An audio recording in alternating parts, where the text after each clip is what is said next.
안녕하세요. 김성겸 목사입니다. 산돌 성경에 읽기 오신 여러분 환영합니다. 오늘은 욥기 19장에서 21장까지의 내용 살펴보겠습니다. 욥기 19장은 빌닷이 말을 마치자 욥이 대답하는 내용입니다. 욥은 여기서 특히 철저하게 버려진 고독의 고통에 대해서 이야기를 하는데요. 13절 이하에 보시면 가족들에게 버림받아 타국 사람이 되었다는 표현이 있습니다. 여기서 우리는 형제들에게 버림받고 애굽으로 노예로 팔려간 요셉의 고난이 생각납니다. 그런데 19장의 핵심 단락은 25절, 26절이에요. 내가 알기에는 나의 대속자가 살아계시니 마침내 그가 땅 위에 서실 것이라. 내 가죽이 벗김을 당한 뒤에도 내가 육체 밖에서 하나님을 보리라. 극심한 고통 가운데서 대속자에 대한 소망을 이야기하는데요. 여기서 대속자는 히브리어로 고엘입니다.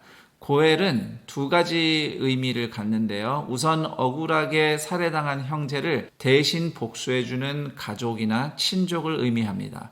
그리고 두 번째로 가난 때문에 빚지고 남의 집 종이 된 형제를 위해서 대신 빚을 갚고 그 형제를 해방시켜주는 사람을 또한 고엘이라고 합니다. 이처럼 고엘은 대신 구원해주는 사람이에요. 욥은 나의 대속자, 나의 고엘이 살아계신다 라고 말하면서 그가 마침내 땅 위에 설 것이라고 이야기합니다. 욥이 그 앞에서부터 죽음, 무덤 이런 주제로 얘기를 하거든요.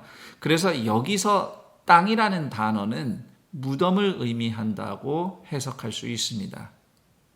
그래서 땅을 딛고 선 대속자는 무덤을 딛고 살아 계시는 대속자, 즉 죽음과 부활의 구원자를 가리키고 있는 겁니다. 그리고 육체 밖에서라고 번역된 부분을 히브리어 원문으로 보면 육체 안에서라고도 번역될 수 있어요.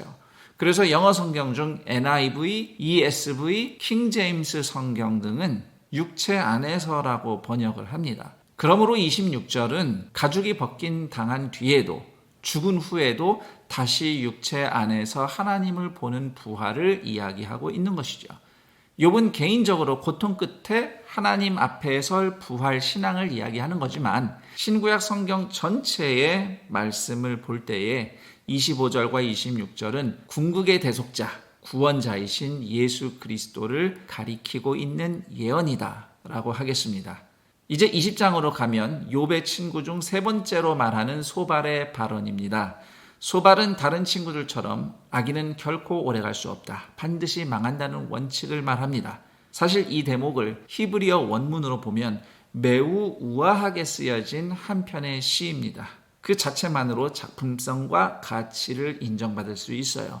뿐만 아니라 지금까지 살펴봤듯이 악인에 대한 심판은 시편이나 잠언에서도 반복적으로 이야기되는 주제입니다. 그러므로 악인에 대한 심판을 노래하는 소발의 시는 기본적인 진리로 인정받아 마땅합니다. 그럼에도 욥과 같은 의인이 고난받는 현실 또는 악인이 승승장구하는 현실을 볼 때에 하나님이 아무 일도 하지 않으시는 것 같고 심지어 하나님이 공의로우신 하나님처럼 보이지도 않는 그런 현실 앞에서 우리는 어떤 믿음을 가져야 할까요? 두 가지를 말씀드리고 싶습니다. 우선 하나는 고난받는 사람에 대한 긍휼을 실천하는 믿음입니다. 설령 내 판단에 그 사람의 과실이 있어서 고난을 받는 것처럼 보여도 말이지요. 그리고 두 번째는 악의 문제를 다루는 우리의 책임을 감당하는 믿음입니다. 하나님은 세상의 모든 문제를 우리 대신 다 해결해 주시지 않습니다. 우리가 어떻게든 감당하며 살아가도록 인도해 주세요. 그래서 하나님이 우리에게 말씀을 가르쳐 주시고 그 말씀을 통해 하나님의 길을 배우고 순종하도록 인도해 주시는 겁니다. 그 다음 21장은 소발에 대한 욥의 대답인데요. 2절을 보십시오. 너희는 내 말을 자세히 들으라. 욥은 친구들이 도무지 욥의 말에 귀 기울이지 않고 그저 자신들의 신앙관만 반복 강조한다면서 항변하고 있는 겁니다. 특히 친구들은 악인들이 반드시 멸망당한다는 악인의 운명을 반복해서 강조하고 있는데 그래서 욥이 21장에서는 그 부분만 좀 집중적으로 다룹니다. 친구들 말처럼 악인들이 늘 값을 지불하면 참 좋겠지만 항상 그렇진 않다는 거죠. 세상에는 승승장구하는 악당들도 많다는 것을 여러 사례들을 들면서 설명을 하는데, 예를 들면 13절, 행복하게 살다 평안히 죽는 악인이 있다. 죽기 전에 심판을 받아야 되는데 그냥 잘 죽는 거예요, 평안히. 전도서 8장 10절에도 그런 현실에 대한 성도의 불편한 심경이 표현되어 있습니다. 그래서 4절을 보면 욥이 나의 원망이라고 표현하는데, 악인이 형통하는 현실에 대해 욥이 원망하고 있는 거예요, 하나님 앞에서. 7절 보세요. 어찌하여 악인이 생존하고 장수하며 세력이 강하냐. 이런 원망 자체가 나쁘다고만 말할 수는 없습니다. 하나님이 무엇을 하시는지 이해가 안 되고 괴로워서 하나님께 질문하며 원망하는 것은 무관심하거나 무반응하거나 욥의 친구들처럼 하나님의 뜻을 다 아는 것처럼 말하면서 단정을 짓는 교만보다는 훨씬 낫습니다. 사실 욥이나 친구들이나 하나님의 뜻을 완전히 아는 건 아니에요. 모두의 주장에는 각각의 오류가 있습니다. 22절 보세요. 그러나 하나님께서는 높은 자들을 심판하시나니 누가 능히 하나님께 지식을 가르치겠느냐. 여기서 우리는 적어도 욥이 내가 다 안다는 태도를 보이지 않는다는 것을 알 수 있습니다. 그리고 무엇보다도 욥은 불의하고 모순된 현실 속에서 몸과 마음 모두 고통을 겪고 있어요. 욥의 친구들은 그 고통이 뭔지도 모릅니다. 이런 측면에서 친구들보다 욥이 하나님을 더욱 높이는 사람이라고 할 수 있습니다.